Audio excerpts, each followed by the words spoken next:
Olá pessoal, vamos então aí para a terceira e última parte dos circuitos de polarização do TBJ, transistor bipolar de junção, e o segundo na configuração emissor comum, agora aí falando sobre um circuito com corrente emissor constante.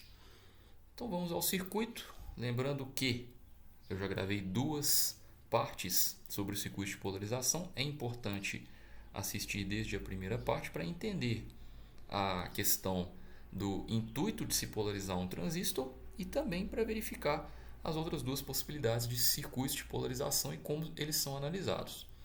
Bom, vamos ao circuito de polarização em emissor comum. Bom, esse circuito de polarização em emissor comum também é caracterizado pelo fato de se ter o emissor aqui nas duas malhas a serem analisadas, o terminal de emissor, que é esse terminal aqui indicado pela setinha. E a diferença entre esse circuito e o circuito que nós vimos anteriormente, que também é emissor comum, é a inclusão de mais uma resistência, que é essa resistência aqui, ó, resistência RE. Esse nome é dado por conta de ser ligada ao terminal de emissor. E a ideia aqui, pessoal, da inclusão dessa resistência seria compensar possíveis variações de ganho, ou seja, daquele valor de beta, que é o ganho de corrente do transistor, devido a mudanças de temperatura. Aquele circuito anterior ele possui uma instabilidade muito grande devido a variações de temperatura. Então, a variação de temperatura no transistor pode causar uma variação do seu ganho de corrente.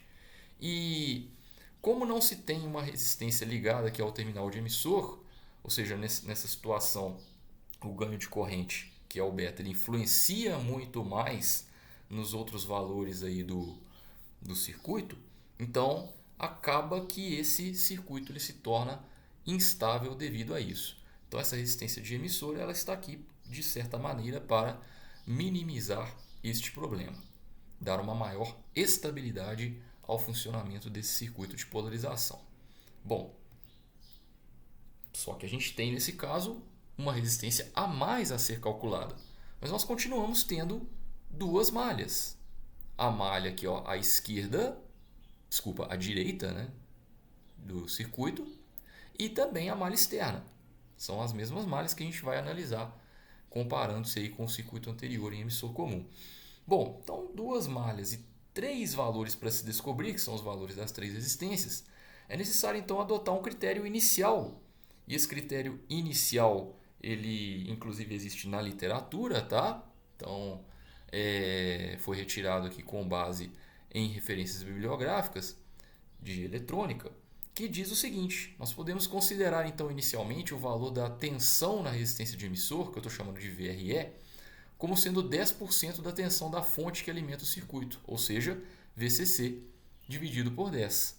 Então, para esse critério inicial, isso vai ajudar a gente a descobrir tanto os valores das outras duas resistências, RB e RC, são as resistências ligadas à base e ao coletor, como também no valor da própria resistência ligada ao emissor, que é essa que nós estamos acrescentando. Bom, no mais, a análise é feita da mesma maneira, ou seja, nós vamos analisar a malha primeiro aqui à direita do circuito, utilizando a lei de Kirchhoff, como nós já falamos inclusive nas outras situações. Na lei de Kirchhoff, né, relembrando, as tensões nos componentes pertencentes à malha que eu estou analisando, a soma dessas tensões é igual à tensão fornecida pela fonte. Quais são os componentes pertencentes a essa malha da direita desse circuito de polarização? Basicamente, são a resistência, a resistência ligada ao coletor, RC, cujo valor de tensão é VRC, o próprio transistor, na verdade, para ser mais específico, os terminais de coletor e emissor do transistor, né, cuja tensão aqui é VCE, então essa tensão também foi incluída aqui, e também a resistência ligada ao emissor, cuja tensão é VRE. A soma dessas três tensões, repetindo, tensão na resistência de coletor, mais a tensão entre coletor e emissor aqui do transistor, mais a tensão da resistência de emissor, a soma dessas três tensões, que são os componentes pertencentes a essa malha, são iguais à tensão total fornecida pela fonte, ou seja, VCC. Bom, como nós queremos achar aqui a resistência de coletor inicialmente, vamos substituir o valor da tensão VRC de acordo com a lei de Ohm. Essa tensão pode ser substituída por R vezes I, resistência de coletor vezes corrente de coletor. Isolando-se o valor da resistência de coletor, nós vamos ter VCC menos a tensão entre coletor e emissor, menos VRE, tensão na resistência de emissor. Lembrando que essa tensão foi calculada inicialmente lá naquele critério inicial, né? VCC dividido por 10. E isso tudo vai dividir o valor da corrente de coletor. Com isso eu acho a resistência RC. A aplicação da lei de Kirchhoff na malha externa vai nos dar a outra equação para achar a resistência de base. Ou seja, analisando agora esse caminho externo, nós vamos ter que a tensão nos componentes pertencentes a esse caminho, lembrando sempre aqui, né, ó, resistência RB, tensão entre base e emissor e resistência de emissor, né? Na verdade, a tensão na resistência de base, que é VRB, mais a tensão entre base e emissor aqui do transistor, que são os dois terminais pertencentes a esse caminho, mais a tensão na resistência de emissor, isso vai dar a tensão da fonte.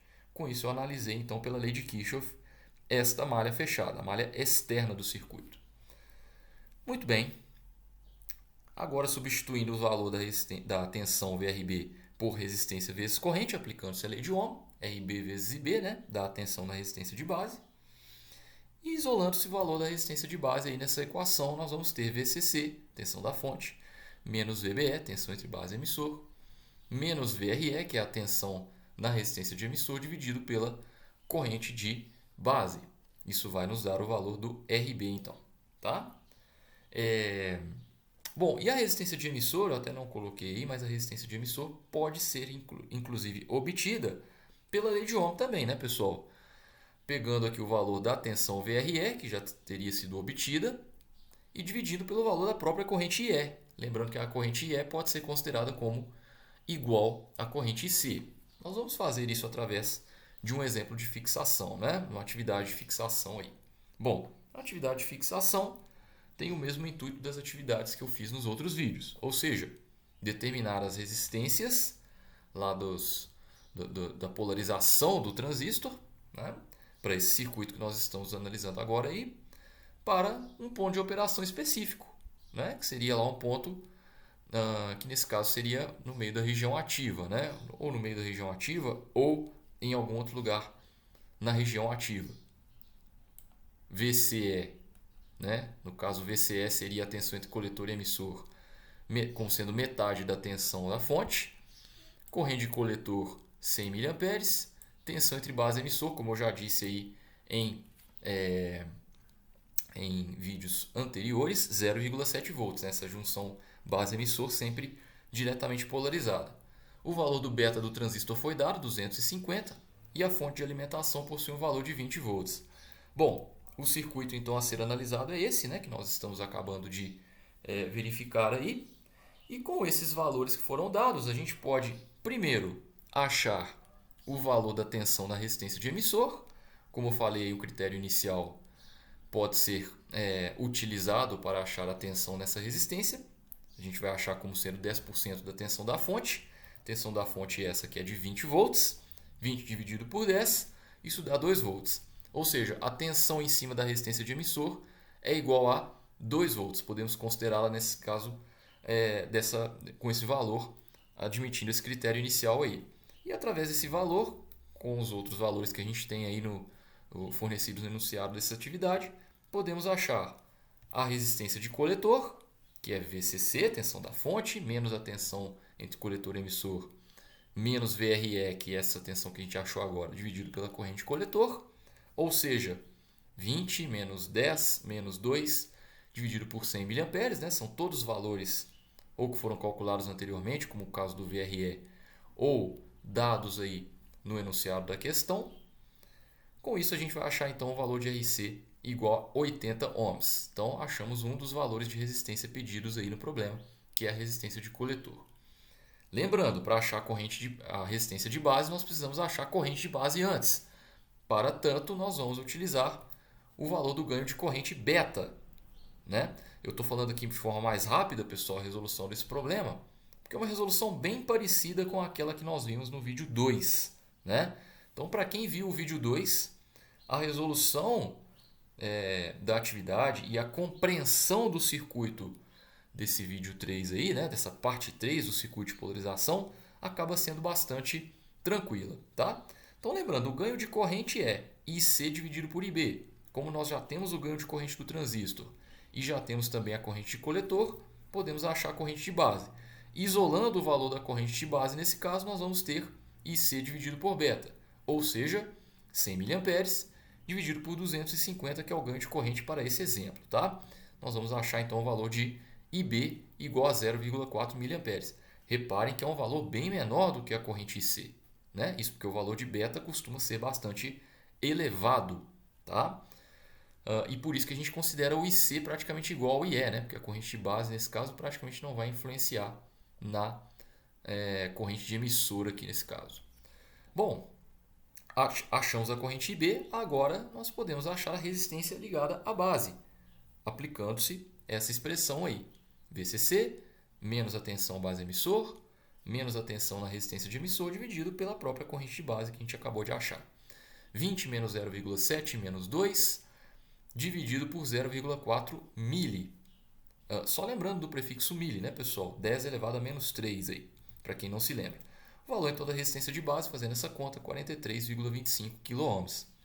Então achamos a resistência ligada ao coletor, achamos a resistência ligada à base, falta a resistência ligada ao emissor, que pode ser obtida, como eu até mencionei aí anteriormente nesse vídeo, pegando-se a lei de Ohm de novo, ou seja, dividindo-se a tensão na resistência de emissor pela corrente que circula pela resistência de emissor, que nada mais é do que a corrente de emissor, e inclusive podemos considerá-la como sendo igual à corrente de coletor, que é de 100 mA. Então, quando a gente pega 2 volts, que é a tensão na resistência de emissor, e divide pela corrente de emissor, que é 100 mA, nós vamos obter um valor aí de 20 ohms. Tá? Então, esse é o valor final aí da resistência de emissor. Tá, pessoal?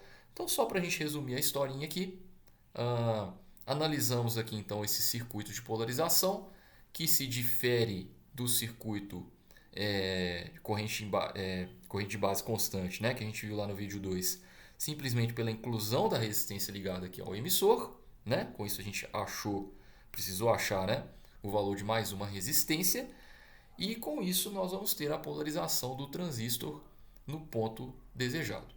Tá? Então, com isso a gente encerra essa série de 3 partes envolvendo o circuito de polarização. Agradeço pela atenção de todos.